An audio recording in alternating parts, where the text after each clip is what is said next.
Top U.S. official murdered after Arkansas weapons test causes mass death.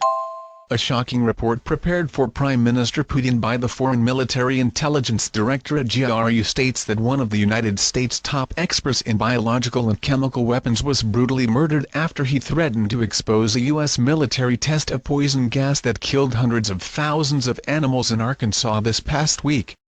According to this report, John P. Wheeler III, Special Assistant to the Secretary of the Air Force, Washington, D.C. From 2005 to 2008, when he became the Special Assistant to the Acting Assistant Secretary of the Air Force for Installations, Logistics and Environment, was found brutally murdered and dumped in a landfill, and as we can read as reported by Fox News, Delaware police are investigating the apparent murder of a former Bush official who also championed the fundraising effort to build the Vietnam Veterans Memorial on the Mall in Washington, D.C. Wheeler's body was found in Wilmington on Friday. According to police, somebody initially reported that the body was dumped out of a refuse truck, which would have been coming from Newark, onto the landfill. Newark Police spokesman Lieutenant Mark Farrell told Fox News that nobody had reported Wheeler missing before he was found.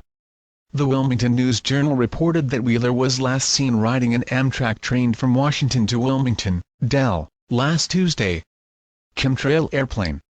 Wheeler's military career included writing one of the most important manuals on the effectiveness of biological and chemical weapons, which led to his being hired in 2009 as a consultant to the Mitri Corporation, whose Aviation System Development Department, the GRU reports, is at the forefront of creating the computer command and control systems used by the U.S. Air Force in their fleet of aerial spraying planes. These aerial spraying planes, this report continues, are based at the Little Rock Air Force Base in Arkansas that over the past few months have been involved with test dispersants of poisonous gases in the Afghanistan war theater using chemical weapon stocks obtained from Iraq and held at the Pine Bluff Arsenal, also located in Arkansas. Important to note about the Pine Bluff Arsenal, which calls itself America's Arsenal, is that it is one of the world's most specialized munitions and chemical biological defense products and services bases, which Russia had previously accused of not fully reporting the chemical agents removed from Iraq between 2003 and 2008, and taken to the U.S. for testing and subsequent destruction.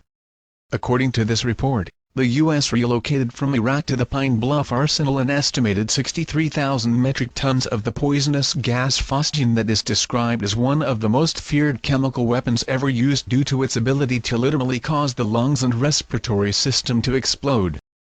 Nearly immediately after Russia accused the U.S. this past summer of not fully destroying Iraq's phosgene poisonous gas stockpile, the Pine Bluff Arsenal began an accelerated disposal program injecting it deep into the ground in central Arkansas, but which, unfortunately, since this past September, has caused over 500 minor earthquakes to occur, raising the concerns of their local population. More frightening, however, is the claim made in this report that the Americans have also begun shipping massive quantities of Iraq's phosgene poisonous gas stocks to Afghanistan, where when used they will be able to say they had nothing to do with it, and believe no one will be able to prove it either.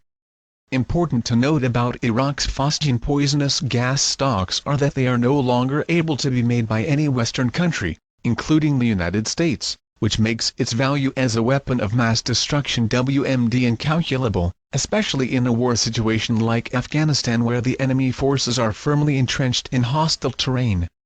To the direct reason for Wheeler's murder, this report says, was this past week's transport of Iraqi phosgene poisonous gas aboard a U.S. Air Force KC-767 tanker aircraft from Little Rock Air Force Base en route to Afghanistan that shortly after takeoff had a critical malfunction of its aerial spraying computer-directed command and control system over central Arkansas, causing the deaths of thousands of red-winged blackbirds.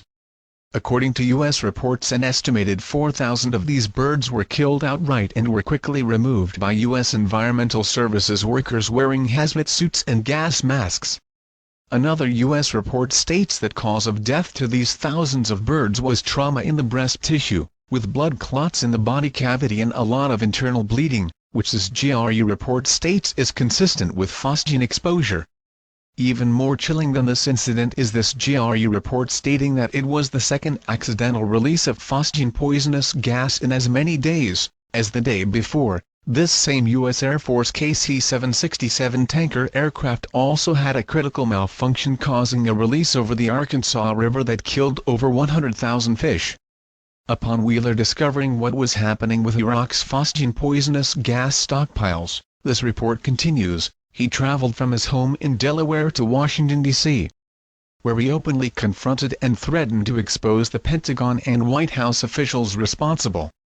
Being a Vietnam veteran who was responsible for having the famous memorial to that war erected, Wheeler was more than knowledgeable about the United States' massive chemical and biological attacks in that conflict and had vowed to not let happen again. Sadly, but all too common in the United States these days, when Wheeler threatened to go public with what was happening, he was targeted for death, and as a sign to anyone else thinking of going against the regime, had his body dumped in a garbage pit for all the world to see. Today, another great American was murdered in an effort to save his country from destruction. Sadly, his death will go barely noticed.